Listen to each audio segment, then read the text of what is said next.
I was in grade 12 or 13, into high school somewhere. I know I had long hair and was wearing tie-dye t-shirts a lot during that stage, so somewhere in that era. It was the summer '93, we just finished high school, and me and 4 friends decided to go up to a buddy's cottage. I think we had decided to go because we had a bunch of pot, and I think because Paul had scored like a 60-pounder of whiskey off of his dad, and Randy had picked it up at a garage sale for $1. And basically it all starts with a big bottle of booze. You see it was the street sale on Belmont, and my dad was wandering around and he found this huge bottle of whiskey for $1. The Smith Falls incident begins with Paul's dad picking up, what is that, a 60-pounder? I don't know what those things are called. And I kind of scoped in on it, saw it just sitting there on the mantle, and I was kind of retarded. I just decided, oh, I'll steal it, not thinking that, like, well, of course I'm going to get in trouble for this, but it was kind of a spur of a moment thing, and the boys were waiting outside in the vehicle, so. Check this out. Nice. How old is that? Whiskey doesn't go bad. My dad got this at a garage sale for like $1. Can you believe that? That's Nice. Let's get Adam. And yeah, the plan was we were going up to Adam's cottage to, I guess get away from our parents' houses where we could play some games and drink some alcohol, unperturbed by any parental oversight. Yes, we thought it was a good excuse. Let's steal the whiskey, grab all this pot, let's go to the cottage, we'll play Illuminati, and we'll just have fun.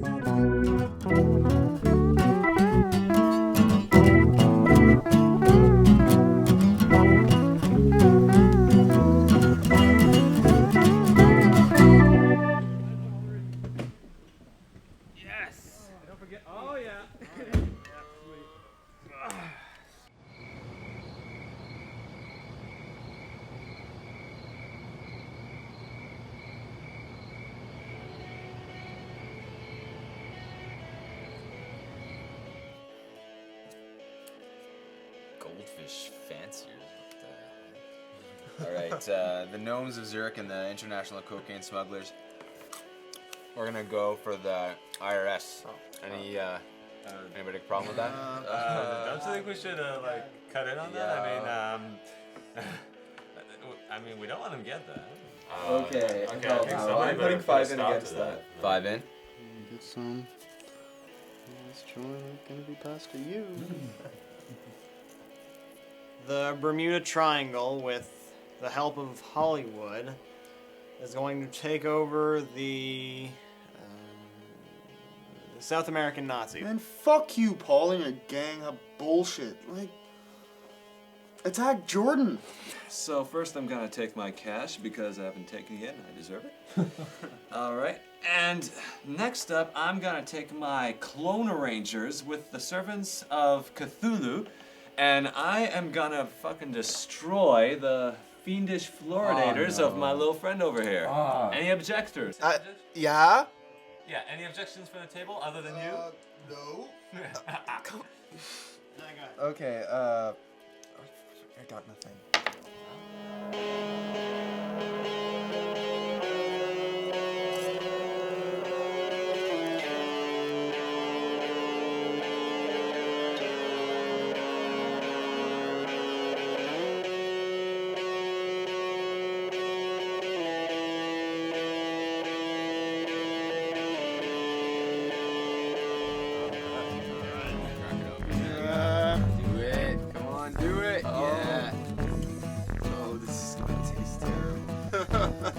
Seriously, how old is that?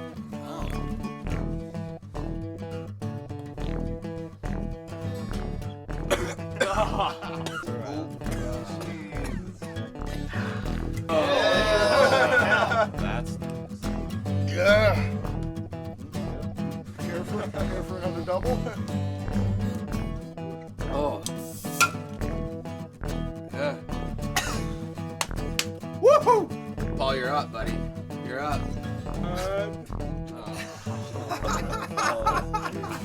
You're not blowing bubbles in mama's milk.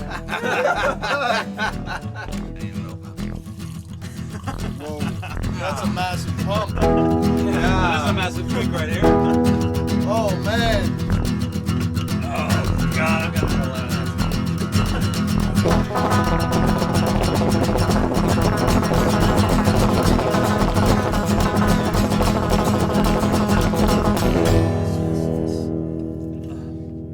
I think towards the end, everybody backed out, but it was just Jake and myself who polished off, maybe the last fourth or fifth of it, which probably wasn't the best thing to do because I don't think we were very experienced drinking whiskey then or now.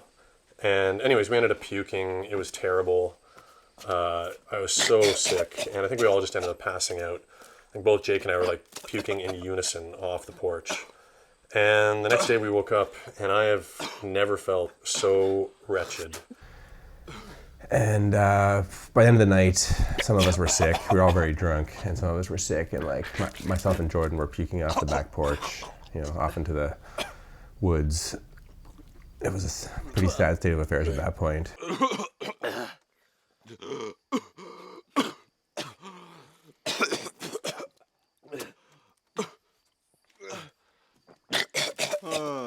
Nice work, guys. Really, nice work.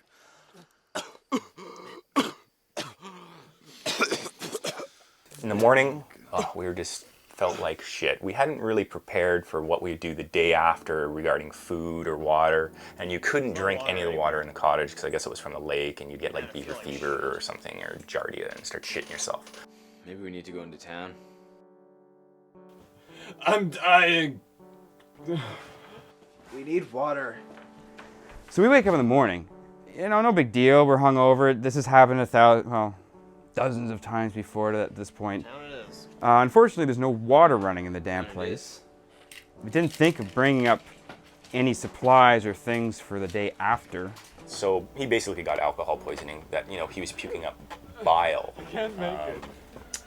into a plastic bag. Yeah, it was really lovely. And he was carrying the bag around. It was just disgusting. It's that bile when you puke everything you can out of your stomach, and all you're left with is this stomach acid basically that you're like puking out, and it's just every time you puke it just hurts your rib cage. I've had it happen to me, but anyway, he was in rough shape. Fuck, I'm not gonna make it. I'm gonna be sick. Just go back. Please. Just go back. Made it maybe to, whatever, half a click down the road. I just couldn't handle it. It was up and down. I was going to toss my cookies in the car, outside the car, wherever. So, of course, I just pleaded, fuck, take me back. This is terrible. Came back here, and for the next 3 hours, I just puked on and off into a bag and just tried to get better, waiting for water to come back.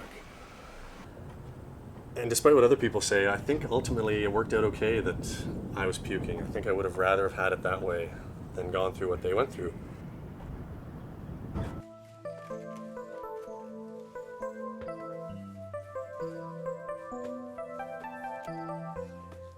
Oh, sweet. Hey, check this out. Oh, God, nice cap guns. Hey, 12-round shots, too. Oh, hello. And do they even make these anymore? Sweet. Well, I'm guessing. Yeah.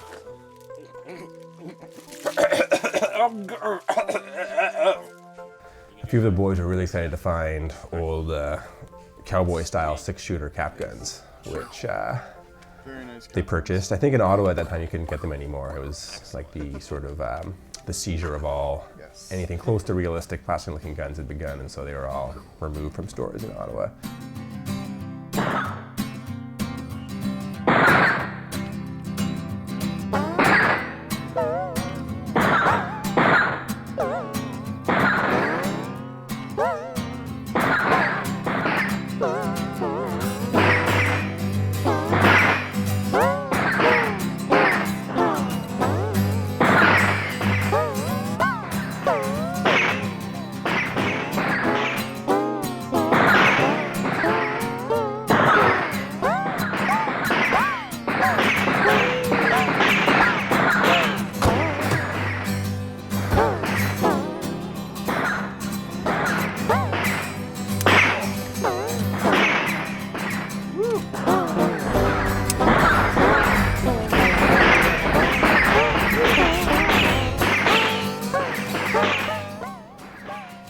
Decide we need to go to bank machine, hop out of the car.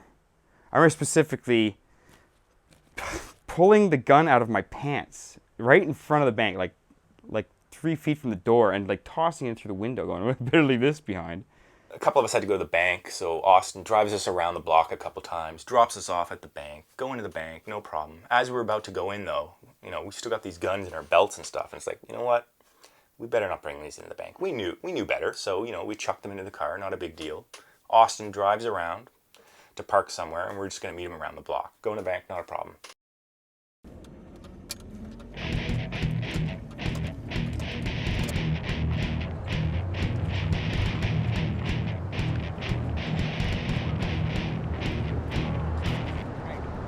Oh God, that helps.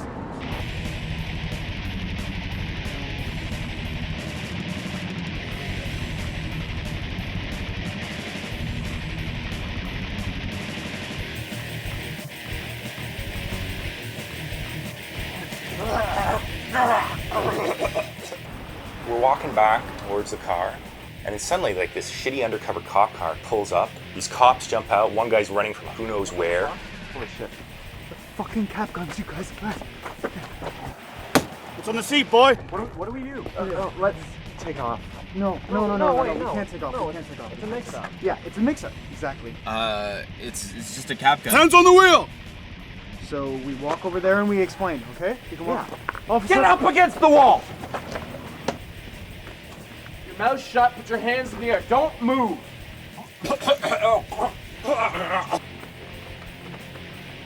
Don't look at me! Oh no, what the fuck you guys think you're doing? Listen to me very carefully. I want you to back off the wall with your hands above your head and walk slowly towards the cruiser in single file. Do it now! Hands on your head! Walk along to the other officers.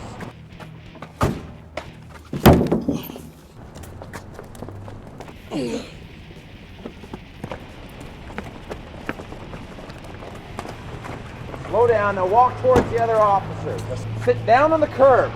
Sit down on the curb.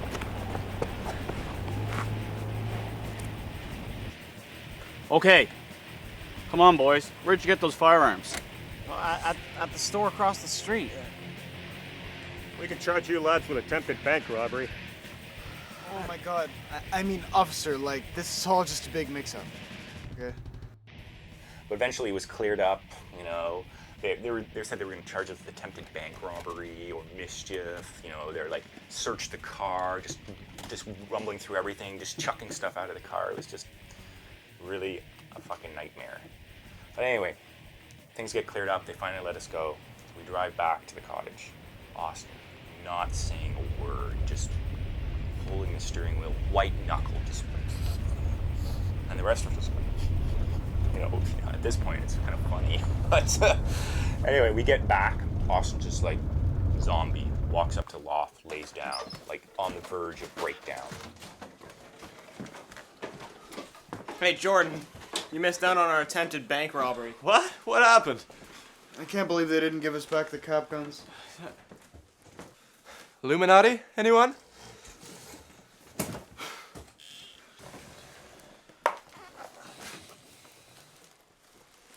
Let's go, Bile Boy. Yeah, it's just crazy. So I think the rest of the day we just hung out, smoked pot. We ended up playing Illuminati. And I don't think we drank that night. I think we were all pretty turned off of that. What happened apparently was, they told us at this point as well, that a number of calls had come into the police station of citizens who had seen a group of young men, us, running around with guns looking to rob a bank. But during that process of going to one bank, not finding a bank machine, getting back in the car, driving to another bank and driving around, it looked like we were casing banks, looking for some place to hold up or something like that. So apparently they got multiple calls from citizens and sent out this like Smiths Falls Police Strike Force to take us down. And so they did. Definitely, I remember the cop holding the gun like it was a stick of TNT and like placing it in the hood of the car, like it was a bomb ready to go off. It's like they're just cap guns. They're really good ones, though. I am sad to this day that they took them away. I wish they did leave. I mean, I would have that mounted somewhere, Maybe that's just sad, but And what the fuck do you want me to say? But eventually I can't remember what happened because by that point I was just in a daze. And eventually we all got back together and we were like all exchanging our separate stories and got back to the cottage, and we didn't have to fill out any paperwork. And I don't even think they called our parents. I'm not sure. I don't really remember any of that. I remember telling my parents and them saying how stupid that was, and it was like a terrible idea to be hanging out with cap guns. And for some reason, I guess we couldn't hold off, but we stopped in Smith Falls to get a bite to eat because we were hungry. Ate as quick as we could, got out of there, and just left town as fast as possible. And I remember people sort of pointing at us as if like those are the guys. I remember people sort of tittering. And I think it was sort of an exciting event for Smith Falls. People seemed to talk about it. And I remember not telling my mom until way after that. I didn't see any point in like stressing her out or sharing our shame, I think, until a couple years later. And yeah, that's the tale of Smith Falls. And you know, it's been a while, and our stories kind of conflict a little bit, and you know, you forget certain things and stuff, but I don't think we'll ever forget entirely the incident. Is there anything else they should Holy wrap up.